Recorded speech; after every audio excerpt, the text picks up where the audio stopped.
anything sound-wise or anything? Good. Thank you guys for being here with us today as we announce some new technology from 911 to our community.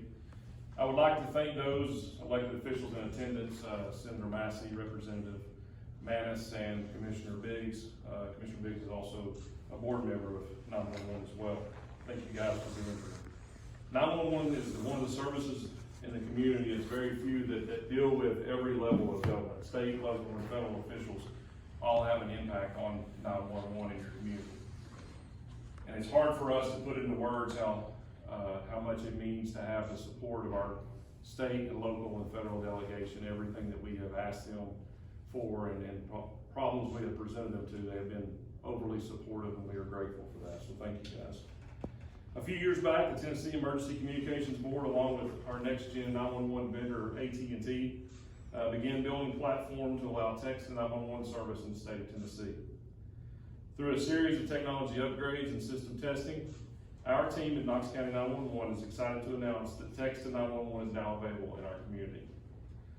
In our world, texting seems to be a simple task, but integrating this technology into an emergency communications district is quite complex. It touches all aspects of our organization. We had to train our call processors. We had to upgrade all of our technology.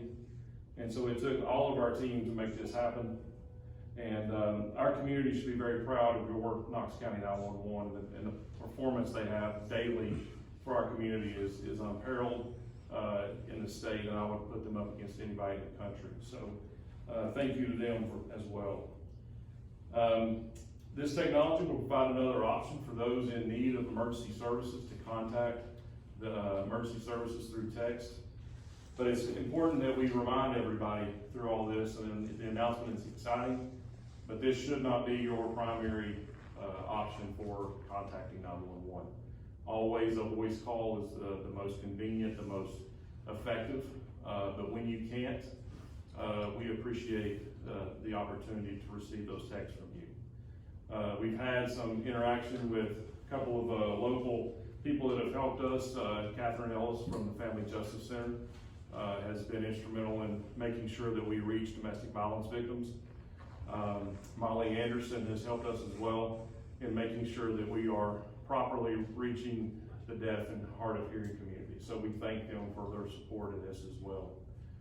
It's exciting for Knox County to be a part of this, and we thank our team and we thank our representatives for helping us. So if there's any questions or anything, we'll take those. Or Senator, do you want to speak?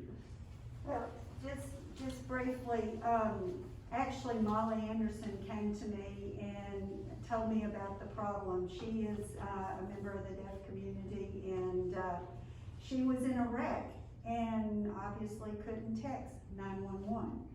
And, you know, and I really had never thought about the situation, so we decided to proceed with legislation to hopefully give a date certain if we're successful in passing it, so that all 911s, all counties follow the lead of Knox County and a few others that already have it, and make it so that for folks that don't have the ability to make a phone call, whether it's a domestic violence victim, whether it's a student that's involved in the middle of a school shooting.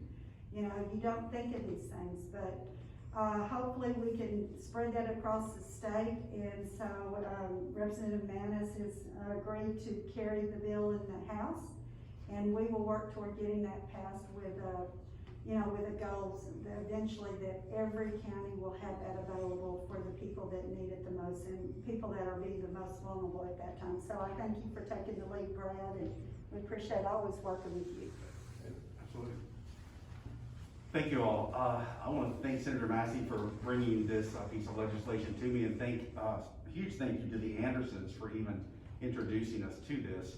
It's interesting. I've talked about this legislation and about the ability that we will have to text 911. Some people I've talked to said, well, I can text 911. Let me show you. And I'm like, you may text 911, but prior to this technology, you would just hear crickets. You know, because they couldn't receive the text. They couldn't really understand that. So it is something that you really don't think much about, but it could tremendously impact a large population, from violence in schools, domestic situations, kidnapping situations, there's lots of opportunities, so I think it's a great opportunity, and huge thank you to Brad for putting this in Knox County 911, and I just look forward to working with you and working at the state with Senator Massey and getting this legislation moving forward. So, thank you. No, sir, thank you. Any questions from any of the media or anybody? Yes, sir. Brad, from your experience with KPD with family justice, how do you anticipate this may impact possible human trafficking? I know human trafficking is an issue, and certainly those that are victims of human trafficking that's going on. How could this possibly help that situation? This could have a huge impact on someone who's been abducted or in a situation that the safest way for them to contact us is through text, and where voice would maybe harm them. It's very critical that they have opportunity to make a call, and so we're glad to offer this technology for that. Anybody else? All right. Thank you guys for coming, appreciate it.